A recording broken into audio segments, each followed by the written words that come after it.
Yes, He is glorious. Amen. That's amazing. I was reviewing the Rosh Chodesh, and I was like, man, the next thing will be mysticism. So I'm just decided to go through the same things. We're gonna review what we've been studying in this Rosh Chodesh. This is just one of the amazing Rosh Chodeshes ever. It's just we're just coming from, it's just like this is just like the last moment of, how should I put it? Not exactly the last moment, but it's just the revelation of things that are past, present, and future. I don't know how to put it. It's just past, present, and future. Things that are written over and over and over. We see it, we read it, but sometimes we're not ready to comprehend the whole thing. It's just the whole, it's just amazing. Let's see if I can go through this thing a little fast, because I know it's hot and it's just, it feels good in here, definitely. I can go on for 2 hours, you know me, but I won't do that, I promise it. So we have the Rosh Chodesh Sivan. It's just the third one of the whole month, of the whole year, I'm sorry. It's called the month of Revelation. I'm using also some graphics from Tim Hagg's ministry. By the way, you need to pray for Tim Hagg. He's going through difficult times at this moment. I'll share with you later. Yes, Rosh Chodesh Sivan is called the month of Revelation. Sivan is the Babylonian name, as we all know, of the month, as all the official names of the month. The background is kind of, guys, the background I don't think is the background we are looking for. Is the, okay, thanks. My eyes are really a little bit messed up. But anyways, Sivan is the Babylonian name of this month, as are all the official names of the month in Hebrew calendar. In the Bible, the month is referred to as the third month, which, with reference to Nisan, the first month. We've been looking into those things. And so in the Torah, this month is simply called the third month. So sometime after the Babylonian captivity, they call it Sivan. And it's mentioned the only once in the book of Esther. So by the time Esther and the whole events in that place came about, there were things. For instance, in the book of Esther is the first time that the word Yehudi is mentioned, or the word Jew. Mardochai the Yehudi, which, our good friend, the name, is the one who's like, Mardochai the Yehudi. He was trying to denigrate the guy. He was like But we know he's not a Yehudi. He was actually a Benjamite from the tribe of Benjamin. But Yehudim were all of those who came from Judea, the Judean area. So it's the first time that this month, and probably the only time that this month is mentioned, and it's in the book of Esther. Now, the order of the month, I always like to show you this because we can have an idea where we're going, where we're coming from, and where we're going. And it's just this cycle, this beautiful cycle that I've been telling you about it, that we're going to see in all of this.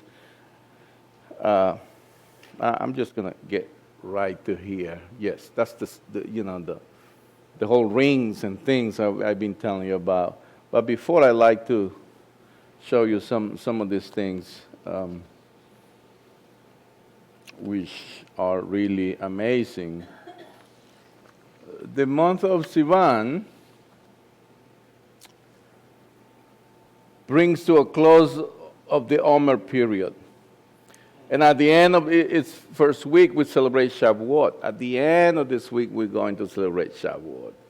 It goes really fast, huh? I mean, we just celebrated Passover, a little bit of heat, no pollen. You know, we've been counting the Omer. Isn't it great to count the Omer? You've been counting it? It's amazing. I mean, anytime you do it, you just, the rabbis teach us that, and I was telling you that in the class last Saturday, what they teach us is that, and I'm paraphrasing because there's a lot of stuff in there, but what they say is that in Egypt, the Jewish people went all the way down to the corruption level of 49. They were about to collapse in the number 50, all the way down.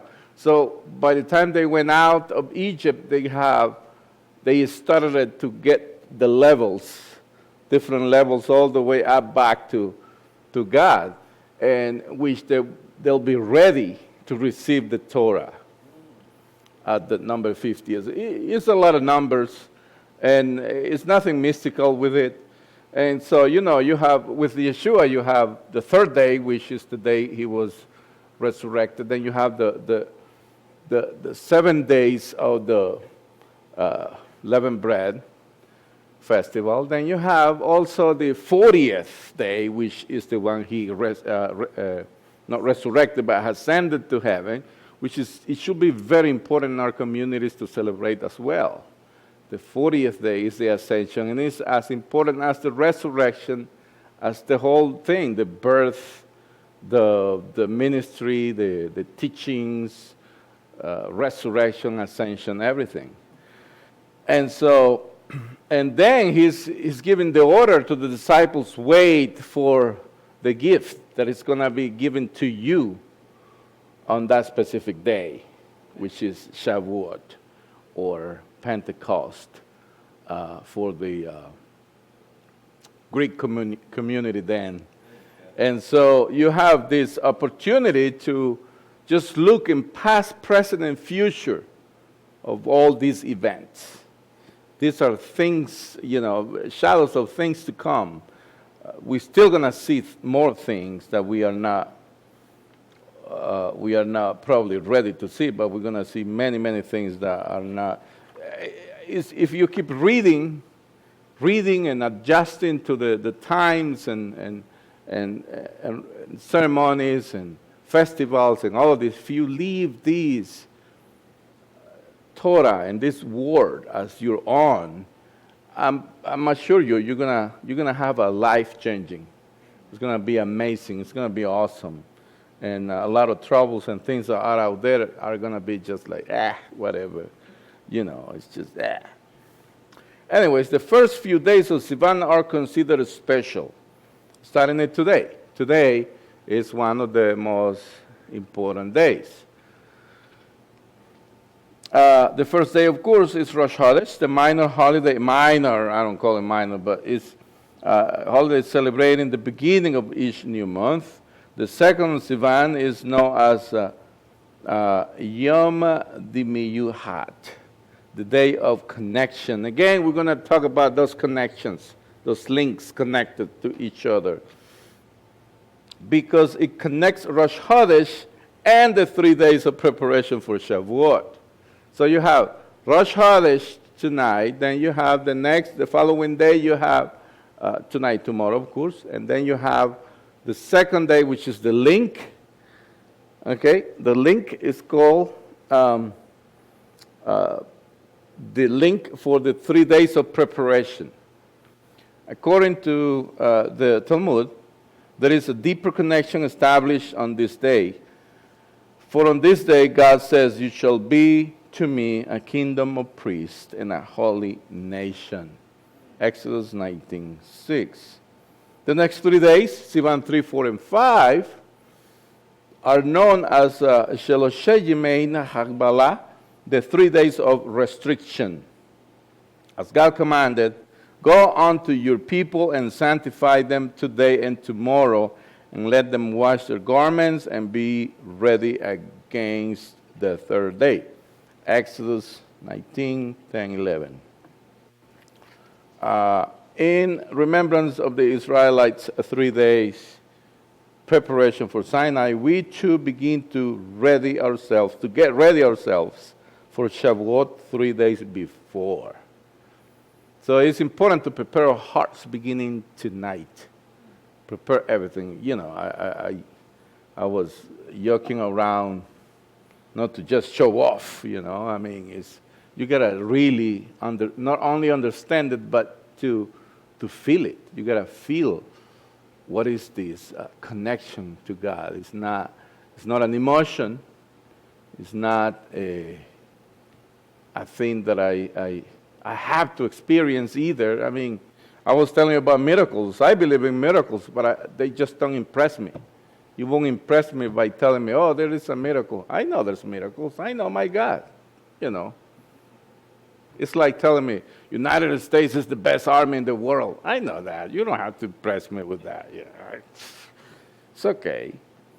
So it's the same thing with I didn't need to see miracles to believe in my God. Amen. Some people need to see miracles. I don't, you know. And so, and I still know that there are many, many miracles. And there are more and more to come. I just heard about 2 miracles today, by the way.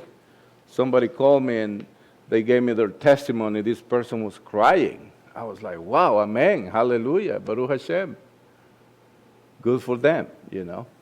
And I'm a miracle every night I go to sleep and every morning I get up.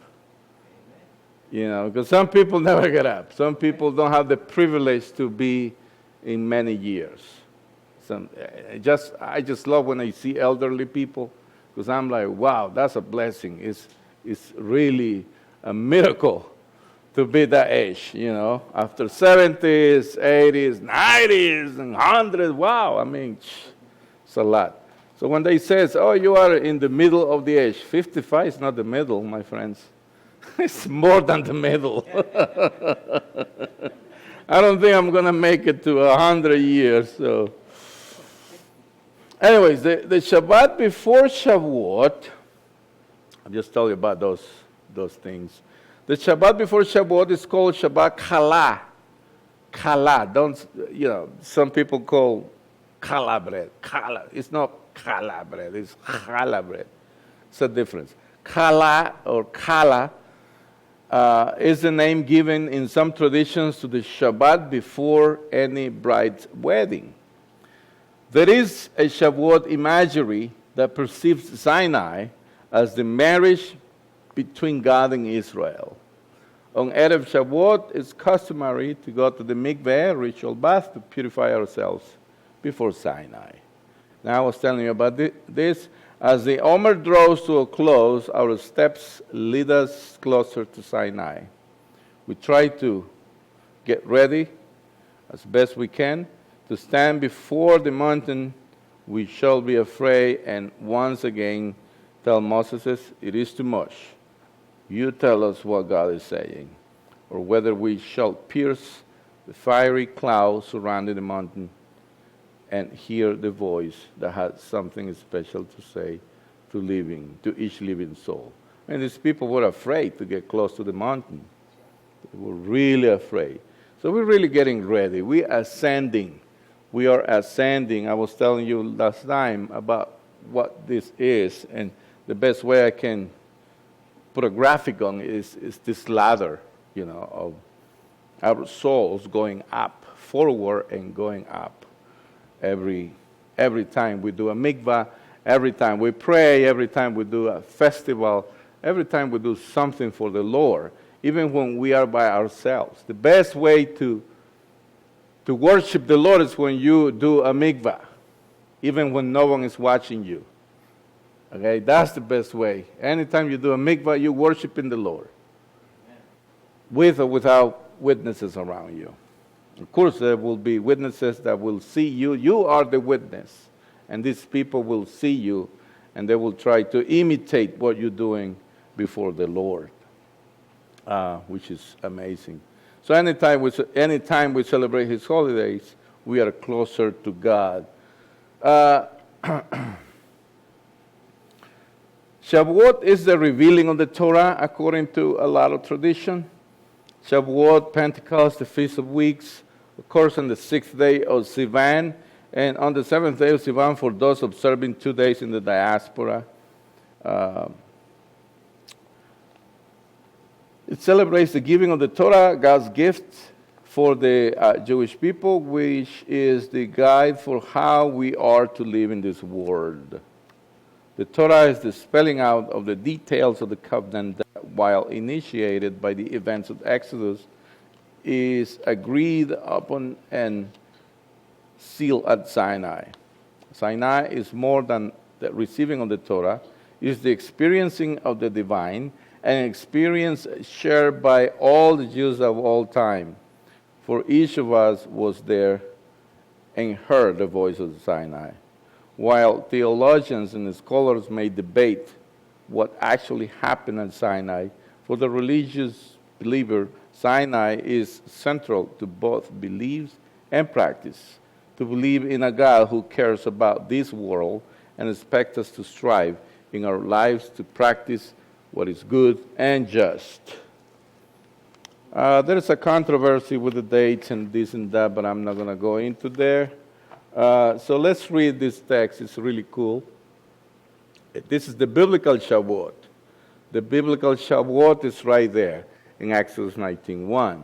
In the 3rd month, after the people of Israel had left the land of Egypt, the same day they came to the Sinai desert. So that's the key word. In the 3rd month, after the people of Israel have left Egypt.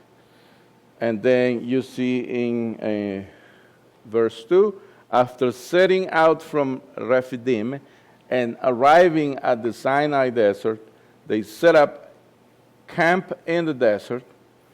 There in front of the mountain, Israel set up camp. It's redundant. What it's telling us that they were around the mountain, which is cool, kind of cool. Now, in Deuteronomy, we have another text, interesting text. You shall count off 7 weeks. Start to count the 7 weeks when the sickle is first put to the standing grain. Then you shall observe the Feast of Weeks for the Lord your God, offering your free will contribution according as the Lord your God has blessed you. And so this is connected to the crops and all this farming and stuff. We're no farmers in here, so what we've been doing in Bethel and I is putting $1 aside anytime we've been counting the Omer. And so we're going to bring that on the 50th day, which is going to be this Saturday at 7 p.m. There's a couple quotes from a book I like to read. There are many things that we already know. So I'm just going to move on to the next theme, which is the Rabbinic Shavuot. And the Rabbinic Shavuot,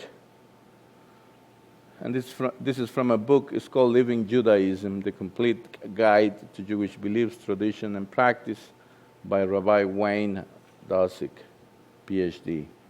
When the Holy Temple was destroyed and the people set off to exile, 2 things happened to the festival of Shavuot. First, as with the other festivals that were observed in the diaspora, where the calendar was not formally set, and additional days was added to the commemoration to make sure that the festival was properly celebrated. So the biblical one-day holiday became 2-day observance. So again, the second day is traditional. It's a second, is from the traditional. Second, Shavuot lost much of its power and popularity after the Holy Temple was destroyed, and there was no longer any place to bring the offerings. And as many Jews moved out of their agricultural settings into villages and towns. So it was a changing of, just like when the industrialization in the United States happened, and then a lot of other changes in the economy happened, people lose jobs. That's what happened here. They lost their jobs.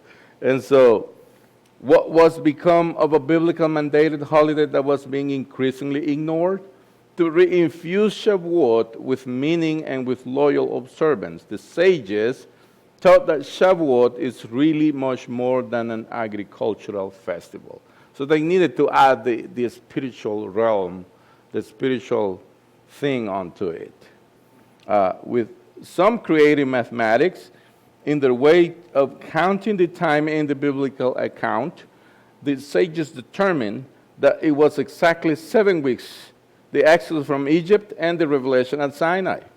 Thus, they linked Shavuot to the theophany, the exact moment when God gave the Torah at Sinai. Bingo. They had a very good solution about that. As well as Shavuot has other names. Shavuot also is called, came to be known as Zeman Matan Torateinu, the time of the giving of the Torah. With this designation, Shavuot regained primacy in Jewish life for what could be more important to Jews in Judaism than the giving or of receiving the Torah. Shavuot contended the sages. It is the commemoration of that defining event in the history of Judaism and the history of the world. With Shavuot now commemorating the giving of the Torah, Zefirat HaOmer also took a new meaning as well. Now, the sages and the mystics thought that Shavuot is the moment of eternal commitment, the marriage between God and the Jewish people. On Pesach, God and the people pledge themselves to each other. The Sephirah is the period of the courtship and engagement, the time when trust and love grow deeper and stronger. Sephirat HaOmer thus becomes not just a time for counting toward an agricultural harvest, but a time of heartfelt emotion and excited anticipation as the relationship between God and the Jewish people moves shiftily forward toward consummation, toward the wedding at Sinai, the time when God will give his wedding gift of Torah. Sephirat HaOmer is now a time not only to count the days, but to make the days count in preparation for the transcendent moment of revelation. Did you get it? It's good, right? Good stuff. Very good stuff. In modern times, for Jews in Israel and for Reformed Jews, Shavuot is one-day festival, and also for us, the Messianic Jews. For Orthodox and conservative Jews living in the diaspora, Shavuot, it should be 2 days. There's more stuff from the book, but I'd rather just move on to the next thing.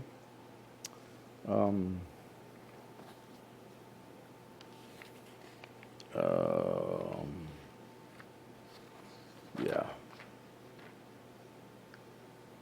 All right, let's move here.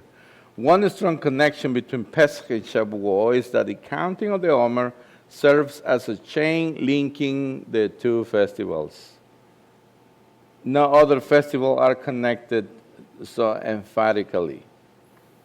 The connections operate on a number of levels, from connecting the beginning and the end of the wheat harvest to marking the movement from Egypt to Sinai, to acknowledge the connection between liberation and revelation. So we have that, the liberation, then the last month, Iyar, which was the month of brightness, and then the revelation. Very good. Good stuff, huh? Then we have some traditions. We have many other traditions, like because of its original agricultural nature, Shavuot does not have any rituals equivalent to the Sukkah, the Sukkah or on Sukkot, or the Seder and Passover. The agricultural rituals of Shavuot cease with the destruction of the temple. On a more mystical level, the revelation of Sinai can be viewed as an experience so cosmic and mysterious that no ritual could encompass it. Just as the Torah itself is so multifaceted.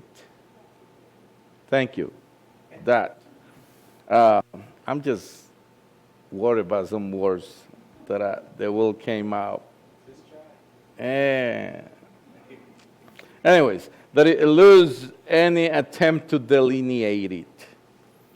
Like God, who cannot be described, his Torah cannot be limited by a specific ritual or symbol other than the Torah scroll itself.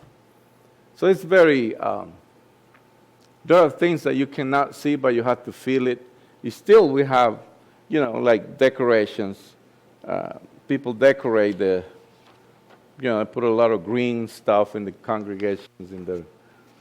This congregation, Beth Adonai, is always greenish, right? It's always green, so we don't need to do that.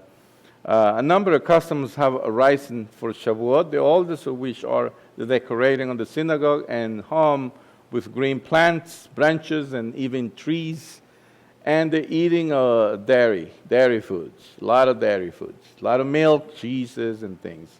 Both are of obscure origin. The most common explanations for the floral motif are as follows.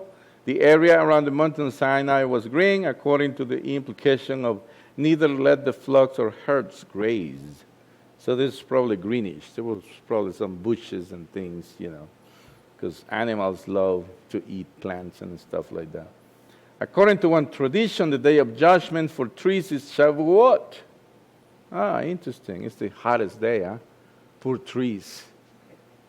Man. To focus our prayers to the trees, we put them in the synagogue. They are a remembrance of the decorations on the baskets of first fruits brought to the temple on Shavuot. So in some congregations, they bring fruits, and flowers and plants and things. They remind us of baby Moses in his basket at the Nile, which according to tradition was found on Shavuot. That's another tradition. One of the favorite flowers we use on Shavuot is the rose, chosen because of a play on words in Esther 8:14, and the decree, that, D-A-T, was proclaimed in Shushan. This verse is playfully interpreted to mean that the law was given with a rose. Shoshan is a rose. So have you heard this name Shoshana? Shoshana is a rose, basically. Therefore, one custom was to scatter spices and roses around the synagogue to create a beautiful fragrance, or similarly, to give every congregant fresh myrtle to smell. These customs recall a midrash, which states that the Israelites fainted from fear when God began to speak the Ten Commandments at Sinai, and so God had to revive them with fragrant spices. I'll be scared. I'll be scared if I hear the voice of the Lord like that. I'll be like, wow, hey, somebody help me. Call 911 or something. Another midrash teaches us that as each commandment came forth from God, the entire world was filled with the fragrance and wondrous spices. Wow. The other Gaster suggests parallels with other folk customs, especially the decorating of churches Whitsun with trees. His suggestion is supported by the fact that the Gaon of Vilna, the leading Talmudist from the 18th century, strenuously opposed the custom of decorating the synagogue with trees and as an imitation of Gentile practices. That's another controversy. Because of the symbol of roses, the folk art of paper cutting associated with Shavuot was called Reizeleh or Shoshanta, both meaning roses, as well as Shavusolek, from the word Shavuot. It was customary to decorate synagogues and homes with paper cuts displaying complicated designs using flowers and trees, as well as many other folk motifs. So, just decorate the synagogue with greens and flowers as a memorial of the first fruit offering. Another great custom is eating dairy products. A lot of cheeses and things like that, if you can. I mean, some people are not really good with lactose anymore, right? Yeah, lactose. No lactose tolerance. It is customary to eat no meat on Shavuot. The Torah is a Torah of peace. On the day of the giving the Torah, God's peace extends also to the animal world. So that's the idea. Milk represents life. Meat represents death. Because in order for you to get the meat, you got to kill the animal. But milk is life. You know, the animals is still alive when you're milking it. Otherwise, it won't be good. Dairy foods, fruits, and vegetables are eaten at the Shavuot dinner. And in traditional Jewish society, Shavuot was the time of the consecration of new students. Another cool thing we do is we read the book of Ruth. When we read what is it? Yeah, right here. This is among the Ashkenazim Jews. Another custom that arose is the reading of the book of Ruth. A number of reasons are given for this custom. The story is set at harvest time. Ruth's conversion, they believe she converted to Judaism, is analogous to our voluntarily acceptance of the Torah and God's covenant at Sinai. We are taught, in fact, that the Israelites in the desert had the status of converts, and hence underwent circumcision and ritual immersion. King David, according to tradition, was born and died on Shavuot.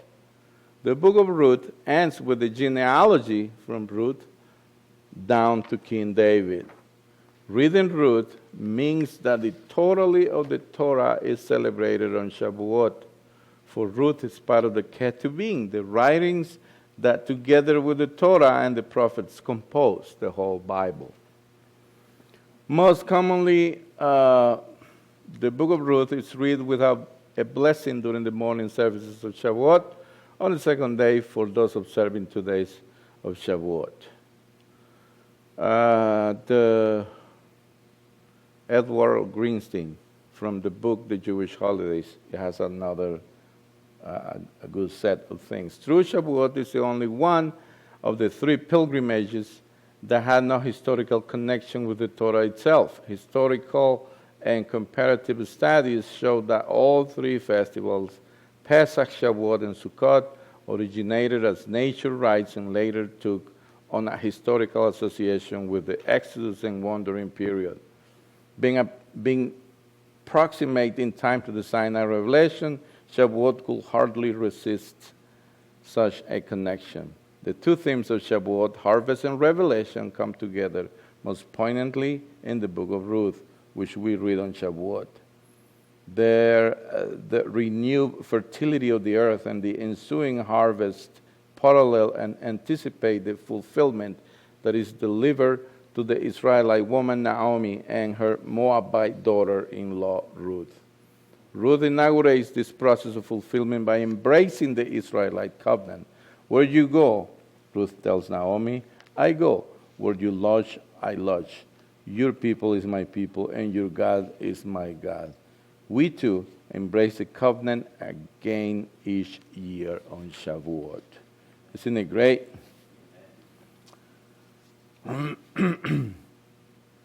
Okay. Then there is another cool thing we do, and it's a study, and it's called Tikkun Lei Shavuot. This is a Kabbalist custom emanating from the mystics on the Safed, 16th century, and it's to stay up the whole first night of Shavuot to study in Torah. Know me. I like my bed. I like to sleep. I won't get up all night, no. But this is an Ashkenazim custom anyways. So the Tikkun, a set order of study, was composed of selections from the Bible, rabbinic literature, and even mystical literature, such as the Zohar. In this fashion, the Kabbalists prepared for the momentous revelation of the following morning. I'll be sleeping. All right.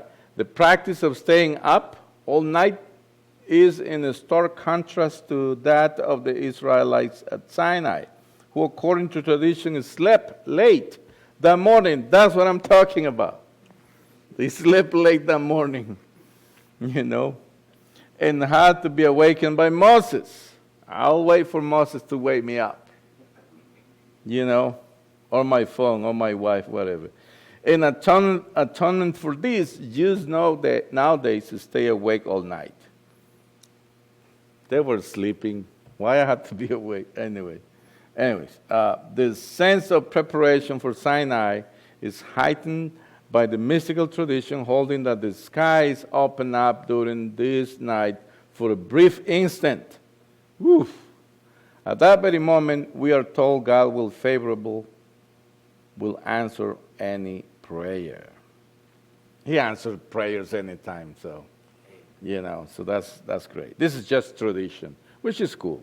The traditional Tikkun includes the study of small sections from each book of the Torah and Talmud, symbolically representing all of the central texts of Judaism. At sunrise, the Tikkun is ended, and the morning service is recited. The other cool custom is the Book of Psalms. The Book of Psalms is one more custom noted in the book of the Jewish holiday is a lesser-known custom. It is to recite the whole book of Psalms by staying up late the second night of Shavuot. This is because of the tradition that King David, the author of the Psalms, was born and died on Shavuot. Another custom is to read the book of Psalms during the afternoon of the second day of Shavuot. I can read that in the afternoon. That's cool. That's an activity to do before Shavuot. Read the book of Psalms. And, of course, I mentioned to you the mikveh. Now, Bethel and I will usher in Shavuot with an evening service. Shavuot service will be Saturday, June the 8th at 7 p.m. Don't forget that. June this Saturday, which is going to be cool. We're going to be here all day. Just after the class, we'll stay for dinner. We're going to eat delicious dairy foods. And then we're going to be up here. Probably going to read the book of Ruth. And then we'll hear a little teaching. And then we'll go home with our tummies full, right? It'll be okay. And the next day, Sunday, we'll relax. All right. There is also a widespread custom of standing when the Ten Commandments are read, both to emphasize their importance to us and in some small way to imitate the experience at Sinai when the Jews stood to receive God's revelation. So it'll be nice to stand up and just hear the Ten Commandments. The Ten Commandments, right?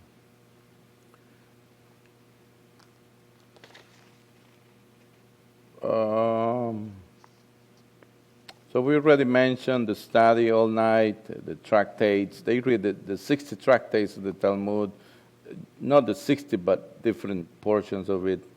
The participants symbolically study the entire Torah, written and oral, in a single night.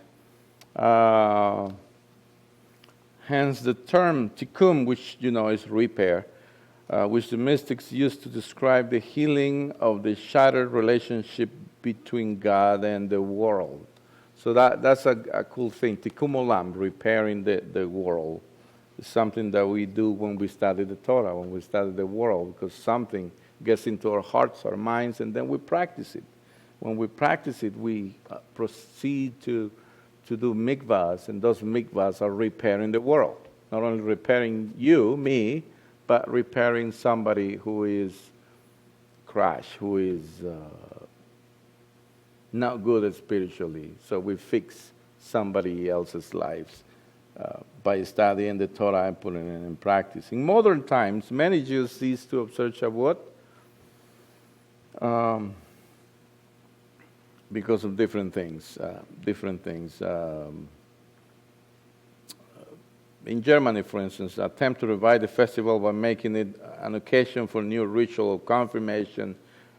the graduation of religious school students at age 15 or 16. So in other words, the modern world is changing it to graduations and things like that. You know, it takes time to, you know, the society changes it for different things.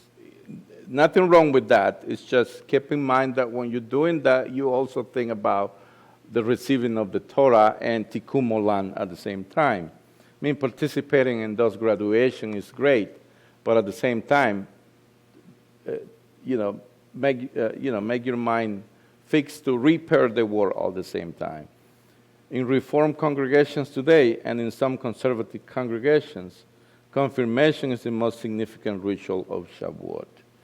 In recent times, neo-traditional Jews have revived the custom of Tikkun Leil Shavuot. Usually these groups develop their own curriculum of the evening rather than to use the Tikkun text of the medieval mystics. They may ask each participant to prepare a presentation of a spiritual issue or an aspect of Jewish learning into which he or she has gained some insight. The Aharit, this is what this is an acronym so we can understand the Ashkenazim communities a little bit better. All of these traditions, including the customs largely observed in the Ashkenazim communities, is what they call the Aharit, which is an acrostic. Achdamut, right here. Achdamut, the reading of the liturgical poem during Shavuot morning, synagogue services. Halav, which is milk, the consumption of dairy products like milk and cheese. Ruth, the reading of the book of Ruth and morning services. Yerek, the decoration at homes and synagogues with greenery. And Torah, engaging in all-night Torah study. Probably the most important of this acrostic is the Akdamut. Ashkenazim synagogues customary chant a medieval piyut. Piyut is a liturgical poem entitled Akdamut to a special tune before the Torah reading on the first day of Shavuot. Akdamut, written in Aramaic, praises God's glory and speaks of the messianic future. It is recited after someone is called for the first Aliyah. This is beautiful. I've been in those services. They're really beautiful. Another custom for the Sephardim is called Azharot. This is from the Book of Jewish Holidays as well. Instead of Akdamut, Sephardic synagogues recite the piyut or poem called Azharot, which lists the 613 commandments from the Torah. And also, Yizchor is recited on the first or second day, depending on observance. So, Shavuot as a marriage.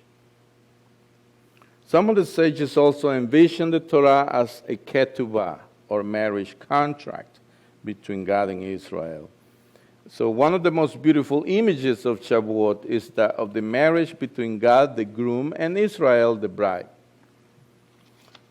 Developing this image, Pesach is the period of God's courtship of Israel, and Shavuot celebrates the actual marriage. Sukkot then is the setting up of Bayit Ne'eman, a house faithful to Judaism. Even the Midrash problematic imagery of God holding the mountain of Sinai over the Israelites' head while saying, "Accept my Torah or else," is transforming this romantic symbolism as the mountain becomes a chuppah, a wedding canopy for the marriage. According to this view, Moses smashes the tablets because there were no iPods. There were no There were no iPads, so he smashed them. Because they are God's ketubah, marriage contract to Israel, and Moses, as messenger, chooses to smash them rather than deliver them to Israel, and thereby complete the marriage of Israel and God. to complete the marriage would have meant that the Israelites who were worshiping the golden calf were in fact being unfaithful in their marriage. Jeremiah 31:32, which announces the future establishment of the new covenant with Israel, may hint at this. Behold, days are coming, declares Adonai, when I will make a new covenant with the house of Israel and with the house of Judah, not like the covenant which I made with their fathers, seeing the day I took them by the hand to bring them out of the land of Egypt, my covenant which they broke, although I was a husband to them, declares Adonai. Here, God portrays the Torah as a marriage covenant between himself and Israel. Since the Sinai covenant was a written document, it is easy to see how it could be envisioned as a ketubah, the marriage contract between a man and the father of his bride. So there's many messianic interpretations. I'm just going to refer to one, and I believe this is by Tim Hagg as well.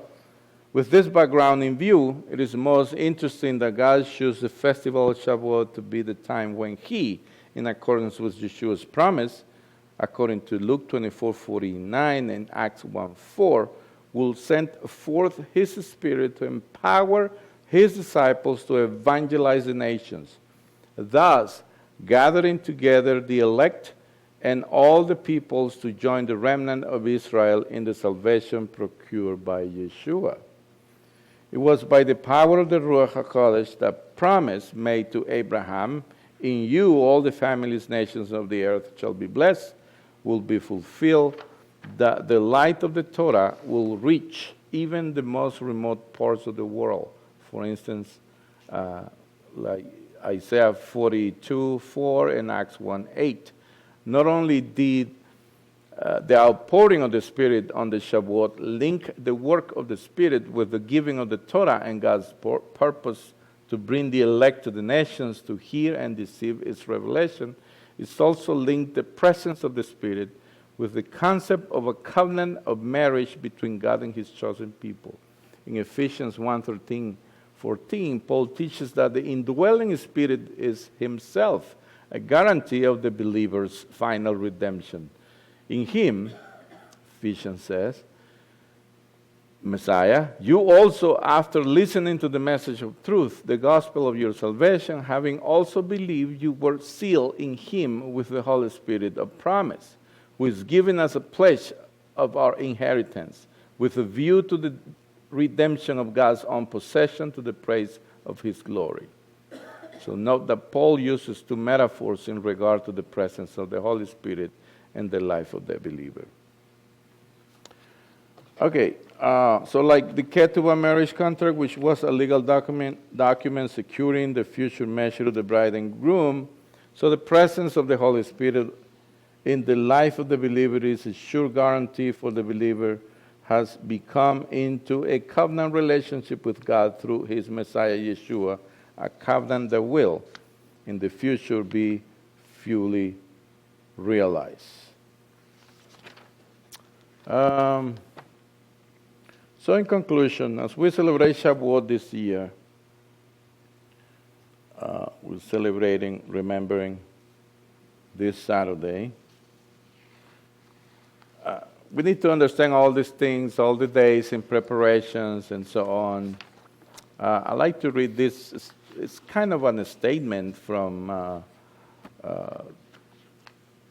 this Rebbitzin I like, Miriam Solomon Lancaster. Rosh Chodesh is called the Forgotten Festival, an obscure holiday on the biblical calendar sets the stage for the revelation of Shavuot. It's really short. Let me see.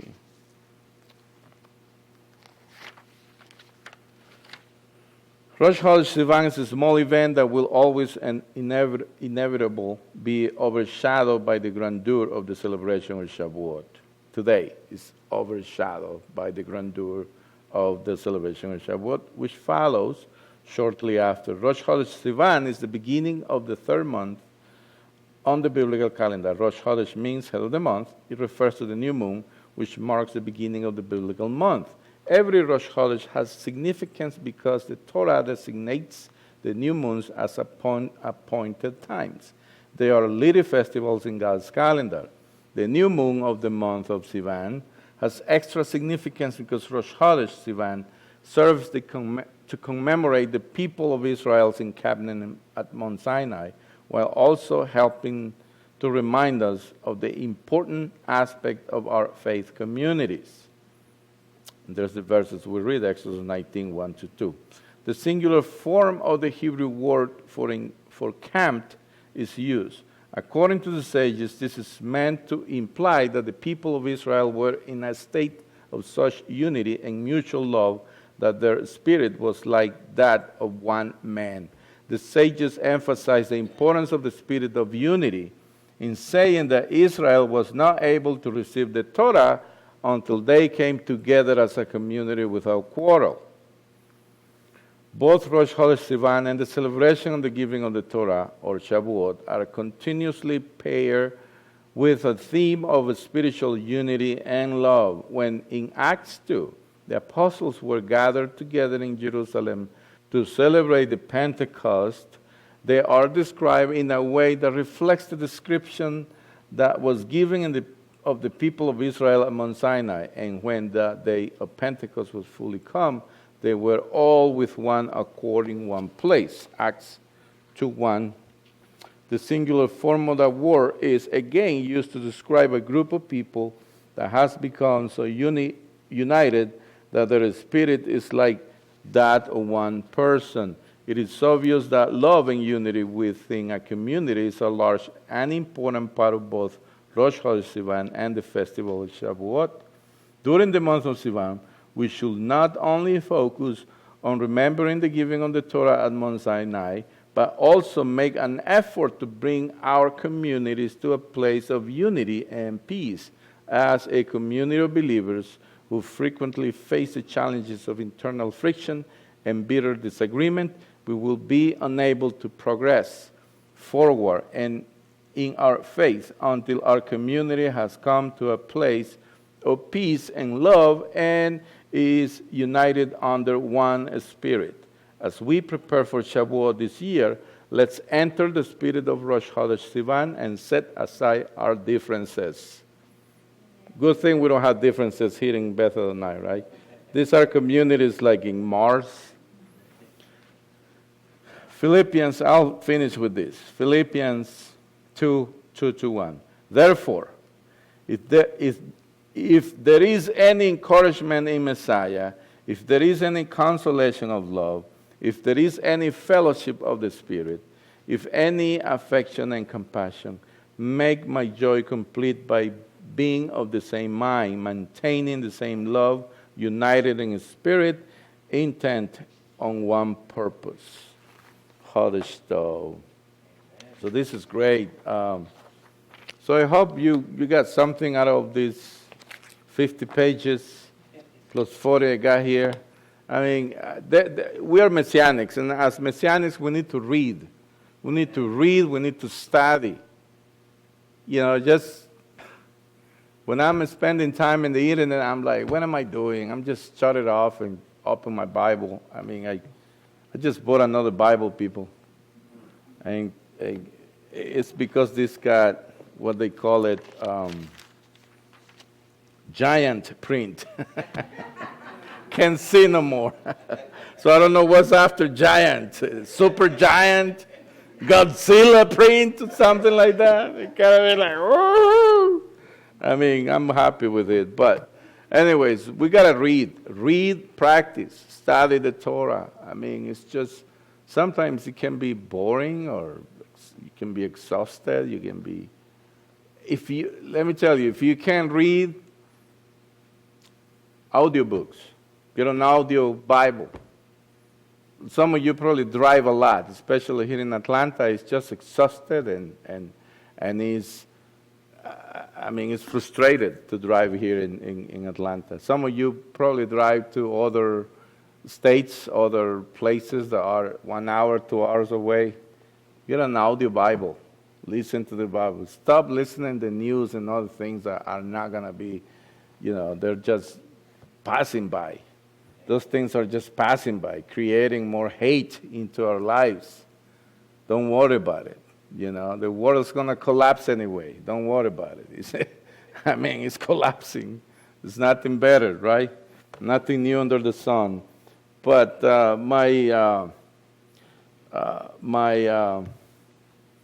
encouragement to you is that get into the Word constantly and just read it, study it, practice it. All right? Let's pray. Abba, thank you for Rosh Chodesh Sivan. Thank you for your Word. And just, Father, help us and light us with your Holy Spirit. Help us to get ready to receive the Torah, not only in Shavuot, but every day. B'Shem Yeshua HaMashiach. Amen.